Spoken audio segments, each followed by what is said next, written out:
Don't let my self-confidence offend your insecurity. America's Positive Pragmatic Goshen. Oh, Deion Sanders, man, you either love him or you just can't stand him. You either admire him or you just despise him. One of the two. There's no in between this guy. But see, it matters not to Deion Sanders. For either whether you like him or you don't, he's a winner. His last statement was this. He was in an interview and the press asked about, what do you think about others people's opinion of you, Deion? And he looked at the journalist and he said, look at me. Just look at me. Where do you see that your opinion of me matters? Oh, today's going to be good. I want to welcome everybody to the Positive Pragmatic. So excited to be back with you here on this episode. It's going to be pretty interesting because I'm going to take something of current events and apply it to leadership principles and just life principles. And it's going to be exciting because I've been following, like many of you have, Deion Sanders. Now, for those of you just plugging in, just now getting to know me a little bit, and how did we come up with this thing called Positive Pragmatic? As I've said earlier, I traveled quite a while, with a guy named Zig Ziglar. If you know anything about Zig Ziglar, he is totally positive. Can't be around him unless you're positive. And he always would say things like, give me some tartar sauce and a rowboat, and I'll go get Moby Dick. Now, Moby Dick, for you guys who are young, was a big whale. So, very positive person. Pragmatic is, I'm not a theoretical thinker. I am a practical thinker. I like to look at challenges. I like to look at situations and say, practically, how can this be resolved? In this challenge, how can we resolve it? So, positive, pragmatic. I'm going to give you a little backdrop first on this guy named Deion Sanders, because I know some of you are not really plugged into football, and those of you that are may not be following him. But Deion Sanders, in the last few months, came to a little college called Colorado University. Now, let's get the picture of Colorado University. Last year, they won one game. That's it. One game, lost 11. One game, lost 11. Now here he comes. He walks into an atmosphere of defeated team. These players were defeated. The coaches were defeated. The staff was defeated. The university was defeated. The chancellor was defeated. I mean, for years, this college could not bring it back. So here he comes walking into this college. Now, as of today, this is of just today, they have a record of 4 wins and 2 losses, and I can tell you as a former college football player, the 2 losses they had, they were an amazing 2 teams. Probably we'll see those later on this year. Now, what's happened is all of a sudden he's turned this around. One man with a personality that bleeds total confidence and enthusiasm. The ultimate culture king is what I'd call him, because he walked into a culture that was dead when he breathed life into it. Now, we're going to drill down today. This will be fast, fun, and focused like it always is with me. I don't like long talks. I don't like long rhetoric of people going absolutely nowhere. I'm a type A. I've been criticized for that. I don't care, because I want to share with you, and I know you only have so much time. So we're going to drill down. We're going to start saying, how does he do this? What are some of the precepts that Deion Sanders utilizes in order to turn around a team? Now, for 5 decades, I've had the opportunity to travel literally around the world. And I go into colleges, I have done that as well, but I go into a lot of companies where Deion, same situation, they're dead. I walked into one about 11 years ago. I actually thought I was walking into a funeral home. I mean, the staff was dead, the whole environment. Have you ever walked into an environment of a home or a company or an athletic facility or whatever, and it's just dead? Well, I did that, and I've done it on more than one occasion, so I can understand where Deion is.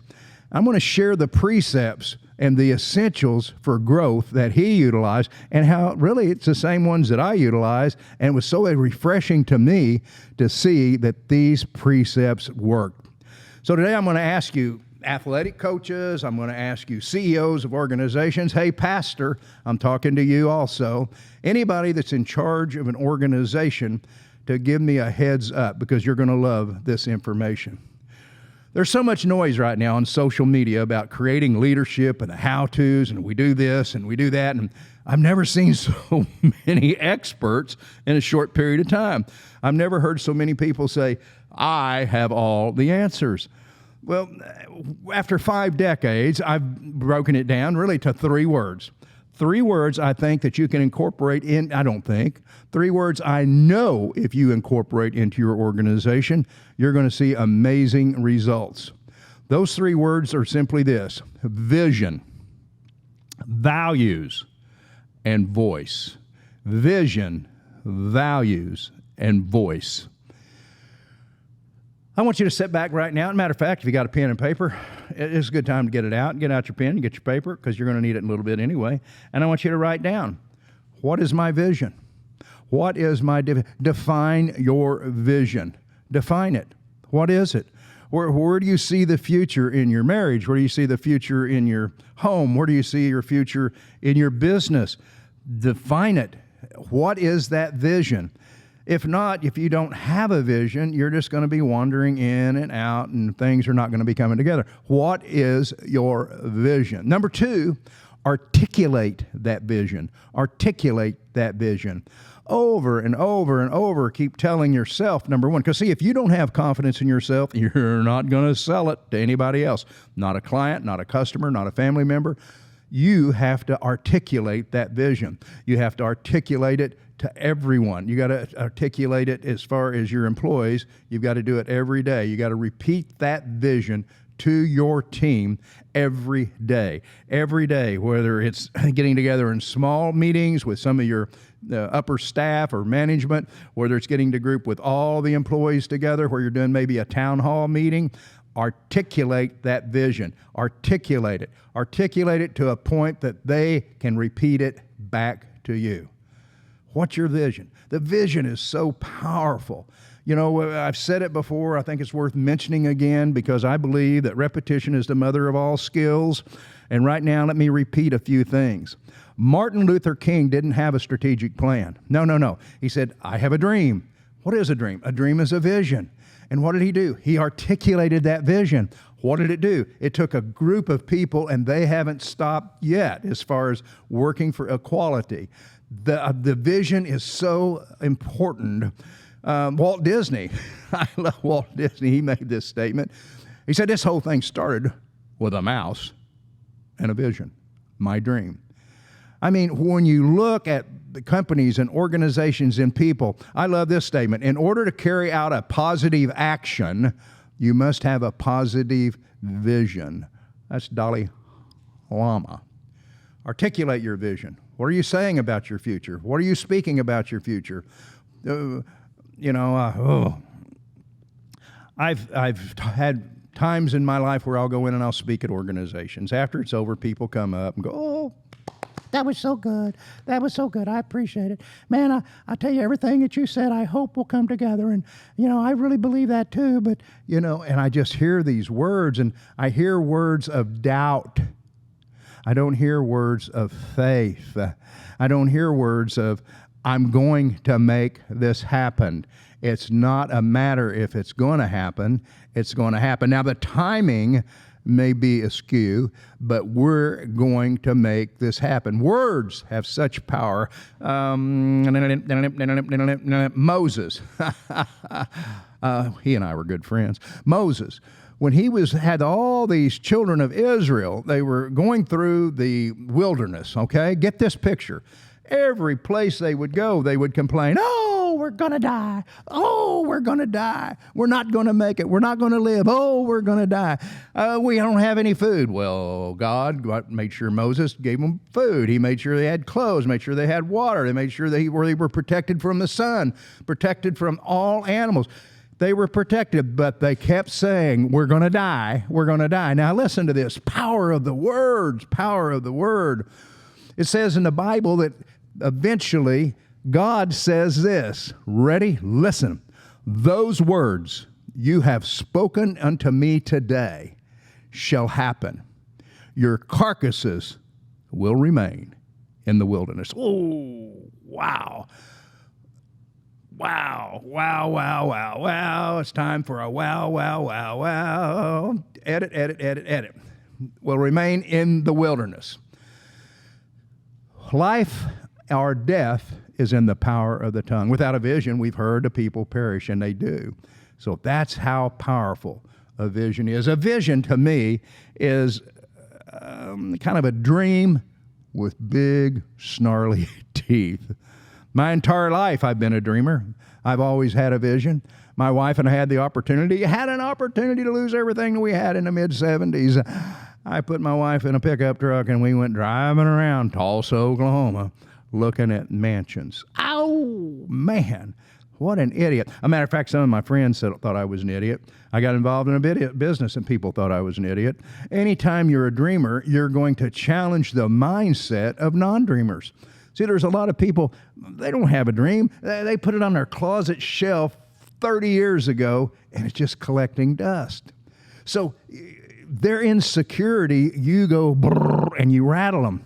And people can't handle a dreamer. But yet, if you go into Forbes, you go into any study, you're going to find this. Every successful entrepreneur, every successful coach, all of them, pastors, whatever it is, started their business with a dream. You want to be successful? Lay out your dream.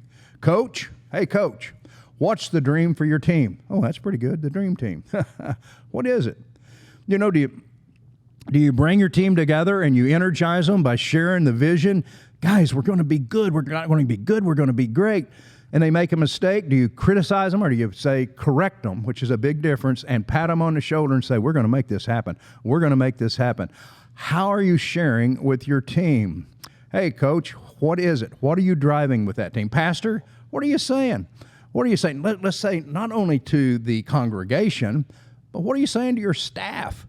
Have you presented that vision to your staff, and are you articulating that vision where they can be a part of this dream? CEOs, so important. You know, I see so often where equity people come into a company and they take it over, and they throw away the part that's so important in a business, and that's the people. And they focus only on financial statements. So they don't really have a dream. Their dream is to see how much we can take from this company and make a profit, instead of feeding the vision of the people, and the people are the ones that make the profit. Articulate it over and over and over again. Get to the point that people actually think that you have a mental disorder. Every time you're around them, they're going, don't you remember you told me that last week? Yep. You told me that yesterday. Yep. I'm going to articulate this vision until you can incorporate it. And here's what I want to see. I want to make sure that you can repeat back to me what our vision is. I've shared this story before. It's worth sharing again. Again, let's just keep going repetition, mother all steals. We're talking about a surgery room, Chicago, blood everywhere. Guy comes in, hatchet in the head, one, gunshot to the brain, all these things. And this doctor has got these little rookie doctors, that are going to be doctors, and they're interns. And this lead doctor's just going around, man. He's working on everyone that's coming into the room, everybody that's working, and taking the hatchets out, and pumping the hearts and all this. And this news commentator came up and said, "How do you do it? How do you do this? How in the world are you teaching these kids, these young people coming in?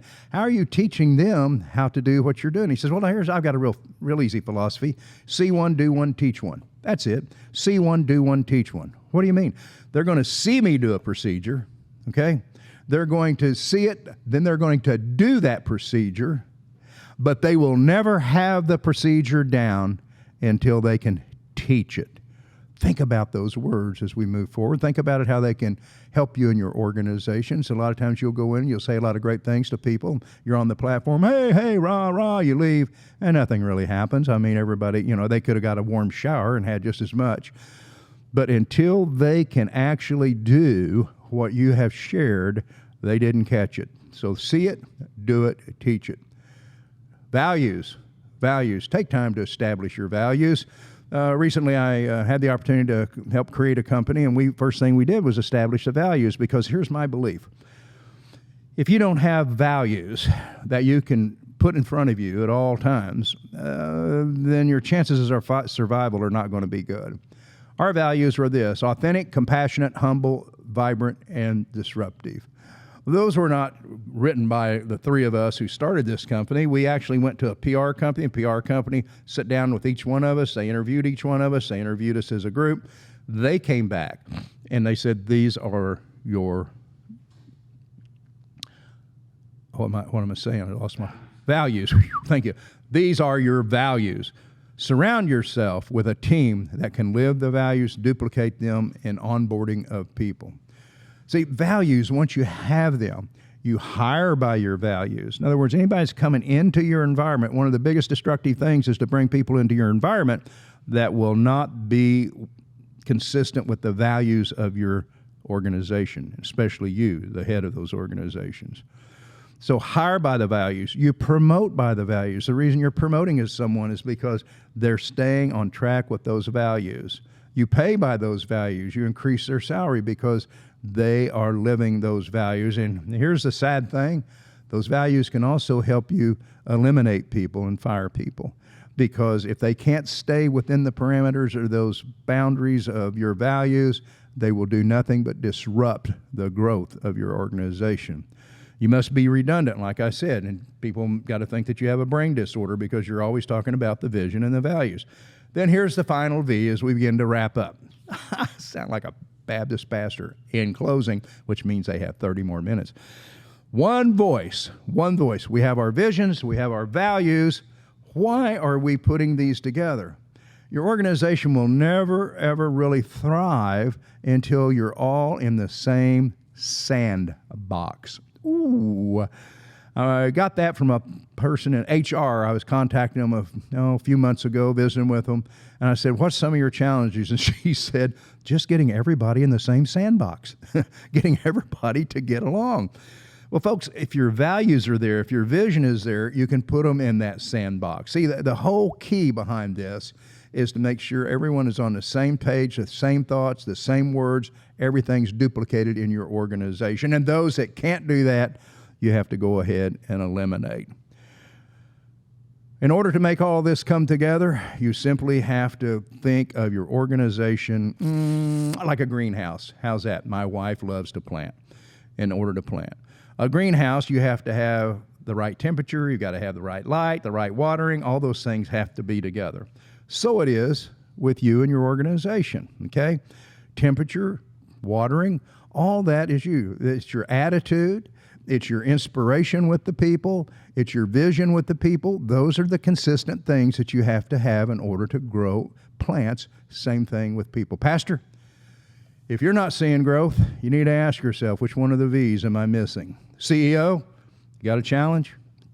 Examine yourself. You know, I'm just telling you from experience, having multiple companies, that many times I didn't make it.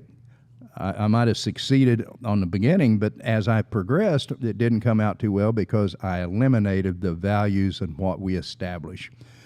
If you're not getting measured results, you're in trouble. Now, I'm excited.